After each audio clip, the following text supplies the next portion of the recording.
Are Deltarune's character designs good? Well, yeah, duh. Any soul on the planet who possesses vision could tell you that. But the real question is, why do they work so well? What makes every single character in Deltarune so aesthetically pleasing, so visually striking, and more importantly, makes it easy to understand who exactly they are and what they represent? Today, I'm going to be pulling apart the color theory, shape language, and design elements that make the protagonists of Deltarune so clean and effective. But first, who am I? My name is Alaric, and I am an artist, animator, and YouTube man who has created several Deltarune animations, such as this.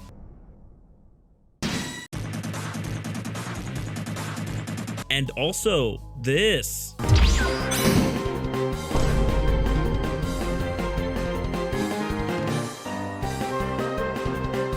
Yay! Woo! Yay!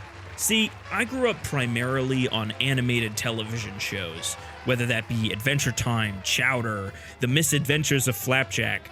All of these amazing shows really got me into clear, concise character designs before I knew what that idea even meant. And so, coming into the high school years of my life and having Undertale drop, I found myself extremely in love with Toby Fox's eye for design, especially with how he creates these simple yet complex characters. So I think it's appropriate that before we talk about any Deltarune characters' designs, we have to talk about Undertale's design philosophy. You see, Undertale is trying to emulate a very specific era in game history, the era in question being that of the NES. This is where a lot of the choices around how Undertale is framed comes from. Undertale only runs in 640 by 480. The same is true of Deltarune. It's not a coincidence that this is about double what the size of the NES's output resolution was.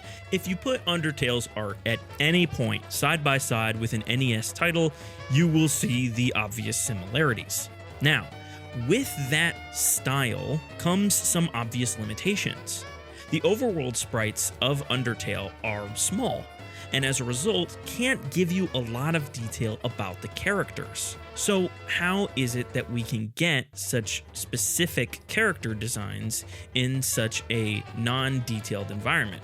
Well, the answer is simple. You have multiple means by which the player can see the character design. Let's look at Papyrus, for example. In his overworld sprite, there is literally no indication that this is some kind of goofy, over-the-top trap master with a penchant for pasta. I mean, come on, he looks exactly like a Dragon Quest skeleton. No. What makes Papyrus different, what makes his character design stand out, is how it's combined across multiple sprites. We see in his talking sprite that he is constantly smiling and over the top. Through the font that is literally Papyrus, we get that his very being is a joke. Through his battle sprite, we get to see his posture with his hand on his hip and his sassy little thing he's doing with his fingers. Papyrus's design is able to stick with us and become memorable, specifically because we get to see it from so many different perspectives. We get to see it detailed and up close without any color. We get to see it with color but from far away. We get to see just his head while he's speaking. We get to see him wearing basketballs as shoulder pads. It immediately endears us to his character because we're able to see more of him, not only from a visual perspective, but as a personality. What's really interesting about Deltarune is that because of the change of perspective in its battles, battle sprites don't really exist. They're not separate from their normal walking overworld sprites.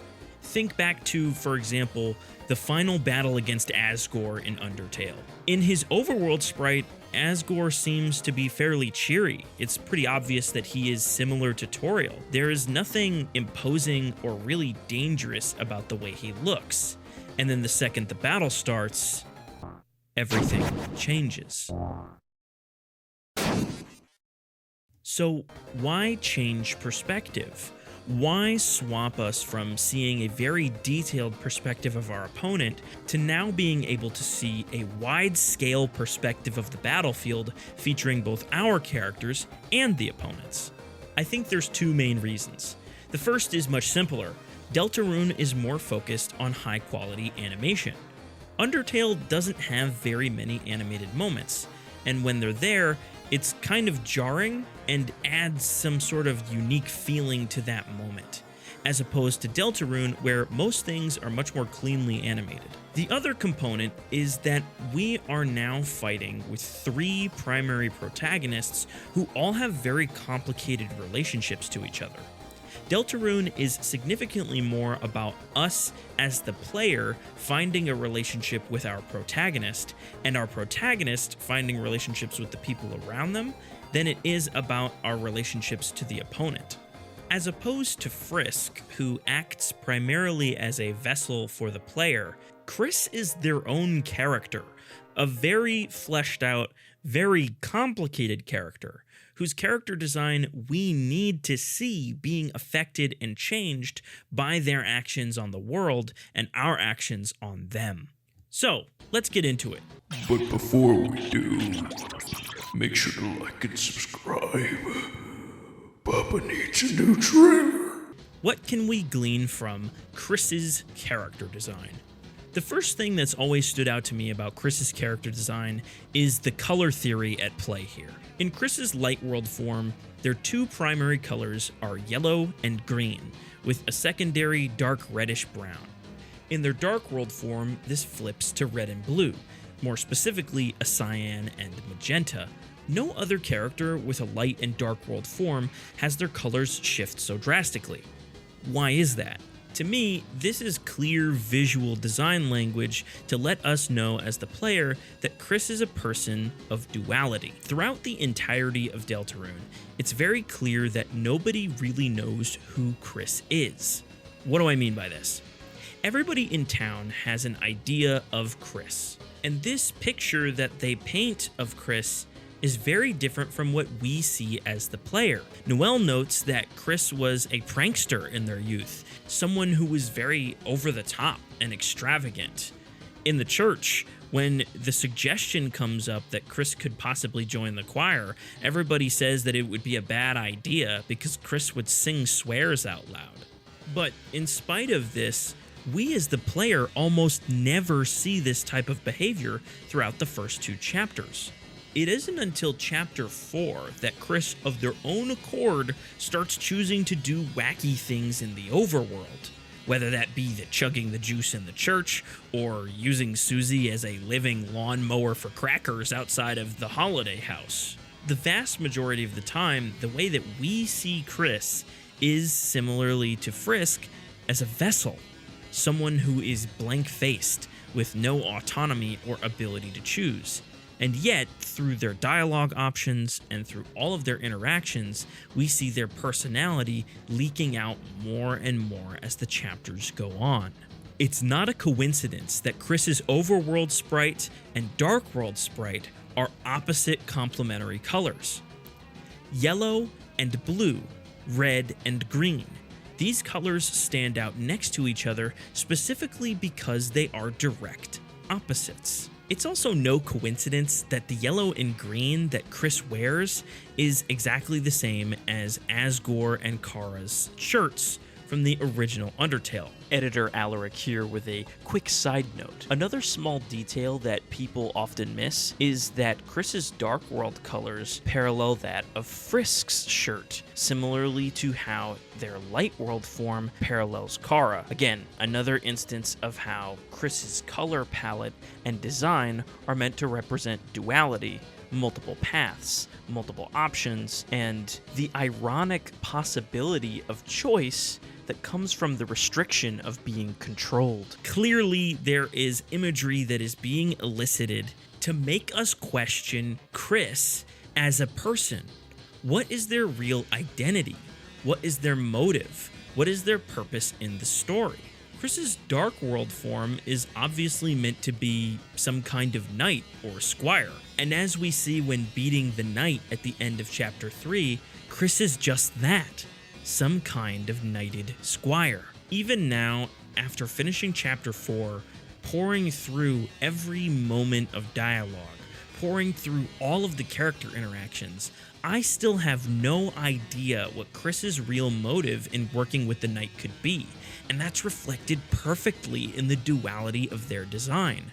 The colors being opposite, the knight-like appearance, the fact that they look similarly to Kara, a character very commonly associated with the genocide run of Undertale, but also a character who was just as important in the pacifist run. Even Kris themselves doesn't understand what's going on in their own head.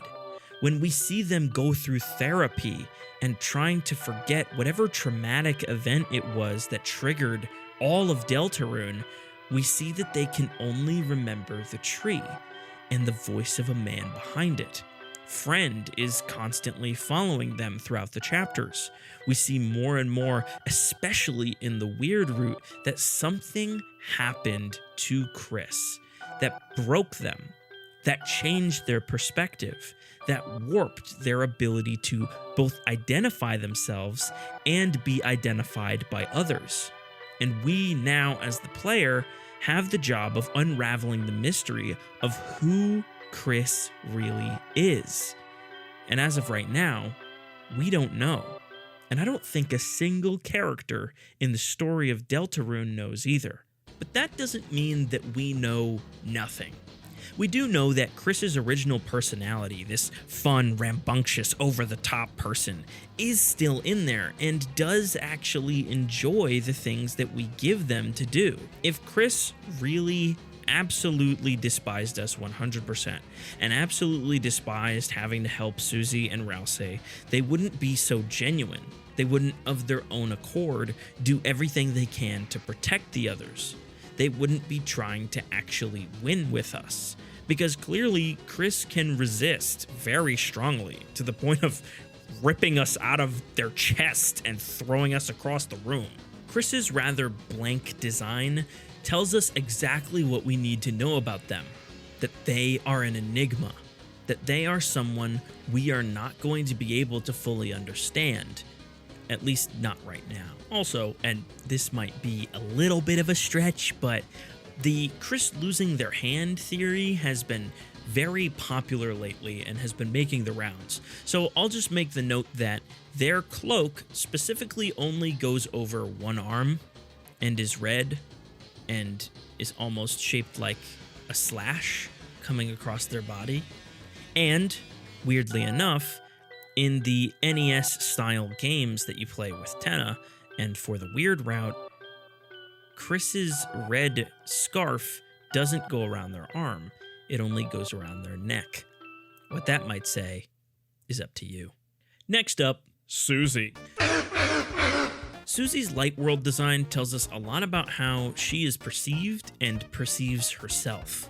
She wears large, baggy jeans with rips in them, a white and light blue t-shirt, and what seems to be either a collared long-sleeve shirt or jacket over top. Add on to this the long, messy hair covering her face, and it's clear Susie wants to keep people at a distance. By keeping on this very large, powerful facade, she keeps herself covered and maintains her own safety. The tattering of her clothes is the first hint that we get that Susie's got a difficult home life. As we see later on, especially in her flashback while talking to Tenna, Susie does not come from a good, healthy home. She struggles with not having the resources to be who she wants to be. Compare this to her Dark World form, and we get nearly the opposite effect that we saw in Kris. Whereas Kris's colors become completely opposite, Susie's become more refined and cohesive. Instead of her outfit consisting of various cool tones, it's now very consistently purple. It is aligned with who Susie is. This is a visual representation of how Susie feels more at home in the Dark World. She's constantly hungering to go back there, not only because she has so much fun there, but because she doesn't feel like herself in the Light World. She isn't as accepted. She isn't perceived as who she really is. And so she strives to be in another place where she is accepted, where she is able to be as brilliant as she feels on the inside. If Kris represents Deltarune's theme of duality and us not being able to know who a person really is, Susie represents the concept of escapism, of the ability to go beyond what people perceive of you and to become something new. Unlike Kris, we do get to see the real Susie. The Dark World Susie is who she really wants to be. Someone who is bright, someone who is constantly making new friends, somebody who is not afraid to fight for what she believes in. In the Light World, Susie isn't able to express herself that way. She's held back by resources, by societal standards, by all of these different things that affected her growing up. This is why it's so important that she is a dragon. In the world of monsters and mythology, dragons are commonly seen as the highest tier of monster, the most powerful beings in mythos, capable of ruling over and destroying entire civilizations. Powerful creatures that can either be the greatest ally to humanity or the greatest enemy. I think this is so beautifully reflected in Susie. She is someone who wants to be known and loved and cared for, but has been treated with disdain and hatred her whole life. As a result, she doesn't know how to express herself healthily and happily until we show her. And even then, we as the player are expressing something entirely different than what Kris as the character might have wanted to get across. She really does not know how to accept the positive parts of herself. Susie revealing her eyes is about more than just her becoming personable. It's about the fact that she is beginning to actually see the world for what it is. She becomes less clouded by her own judgments, more capable of seeing the positive aspects of all the people around her. But that doesn't mean that it goes both ways. Susie may be becoming a good person, but she still has the reputation of the dragon, of a true monster above all monsters, someone who is violent, terrible, and has the capability to do unspeakable evil. It's obvious that Susie's got a heart of gold. I mean, it's literally on her belt. But the real question is, has she learned enough to walk away from the selfishness that guided her initial choices? It's ultimately going to be up to Susie to decide what it means to truly be a dragon. Also, I'd be remiss not to mention the fact that the spiked bangles and shoulder pieces and her just general attire in the Dark World harkens back to a lot of classic imagery of berserkers and barbarians. This is a fun setup to play on the idea that Susie is not just a violent person. While she does outwardly seem this way, and she does have fun being violent and over the top, she really internally is sweet. She is carried by her heart. She is carried by wanting to help people. And we see that carry through her journey of learning healing with Garrison in Chapter 4. She's not really a berserker or a barbarian. She's a paladin. She's a protector, a defender. She's a hero of justice. It's also just another great example of the Deltarune character's depths. See, while Kris is actively trying to hide their persona and obfuscate as much as possible, Susie is not hiding anything. Susie is learning. Susie is developing. So all of these new parts of her character, these revelations, we get to see along with her as she discovers them. Whereas with Kris, we're trying to learn them as they actively hide them away. This is one of the main reasons why Susie feels like just as much the protagonist as Kris. While we are playing as Kris and we do get to see them change and develop and learn little by little, Susie is the person with a character arc. Susie is the person who is actively pushing the story forward, who tries to get us to do more and more things, who figures out a lot of the secrets of the other characters in the story. While Kris is the player's character, they are just as much an antagonist as they are a protagonist. They keep us from figuring out the knight's identity on multiple occasions. It seems more that Kris knows where this is going and has had their own story arc completed already, and we are dropping in only part way through their plan. Whereas Susie is a character we are genuinely growing alongside and seeing develop. Interestingly enough, purple has two common uses in terms of pop culture when it comes to color theory. The first is royalty. Purple is often seen as being connected with the crown and fancy stuff. The other thing purple is used for is as one of the colors for evil, often in combination with greens and yellows. And what happens when we put Kris and Susie side by side? Now, do I think Kris and Susie together are meant to represent some sort of primordial evil? No. But I do think it's interesting that they are both perceived in ways that we would typically consider classical evil. Kris is seen as a chaotic prankster who was actively harmful towards other people. Susie is socially perceived as an outcast, as dirty, as violent, right? They are both seen as what would be considered childhood evil. And yet, these two are meant to be the destined heroes to help save the entire world. Again, just another example of this duality that is constantly present throughout Deltarune. Everything that is framed as evil or negative has some sort of positive counterpart, in the same way that the light world is not necessarily more good than the dark world. It seems very clear that in the light world, there is some sort of awful thing happening just under the surface.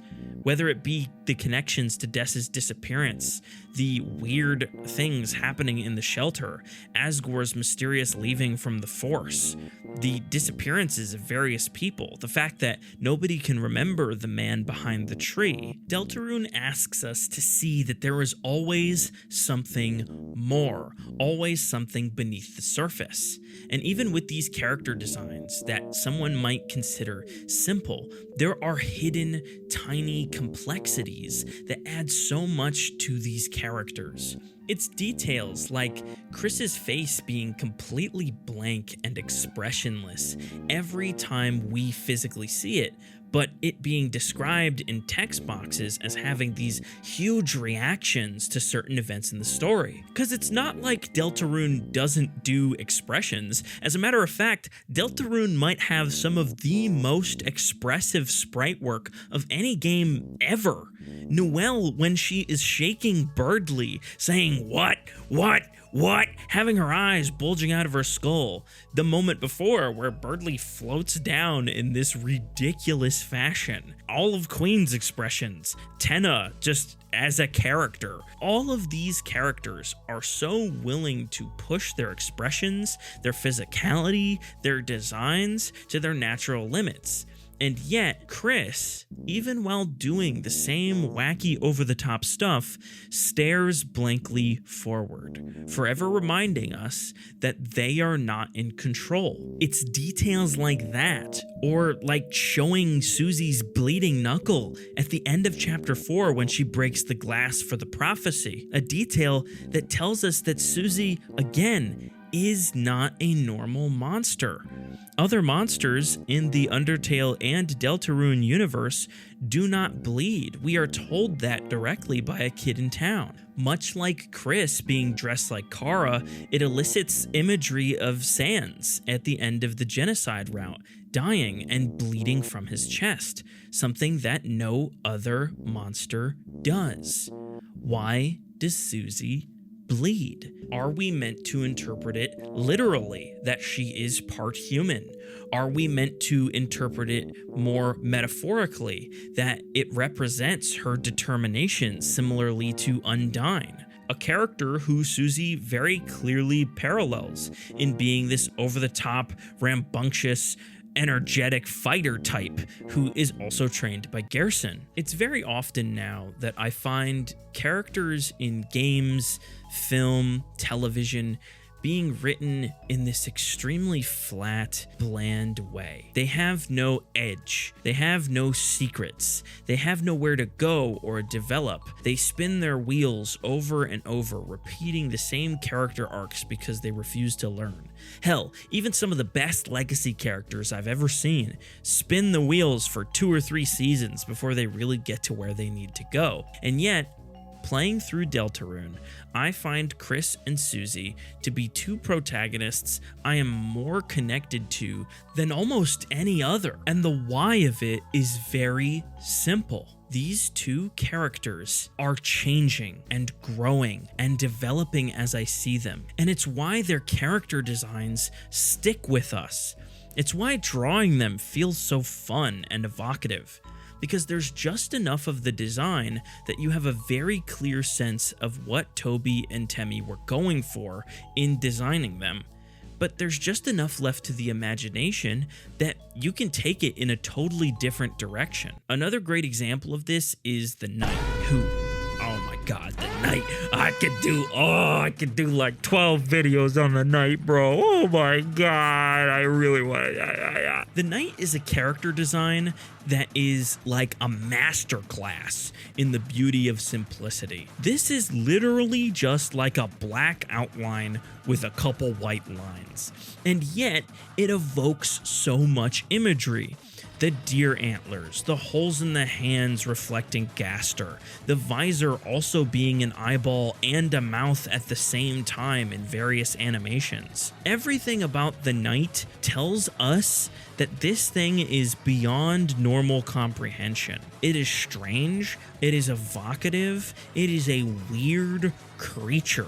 That's why it's so exciting and satisfying to see people draw the Knight, because every single version that I've seen has taken it in a completely different direction. Even my own version of drawing the Knight that I did a couple weeks back, I took it in a very horror focused direction.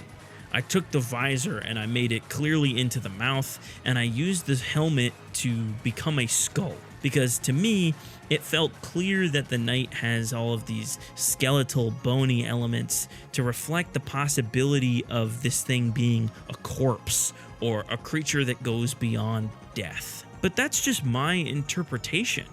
An interpretation that was only possible because the character design was so open-ended. And that's a good thing.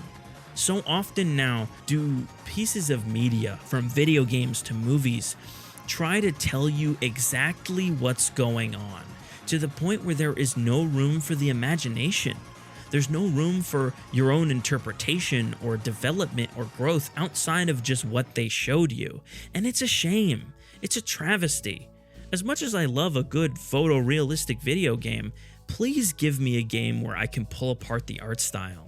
Please give me something where I can take these characters and the outfits they're wearing and be able to say that that's supposed to represent their character arc or their journey.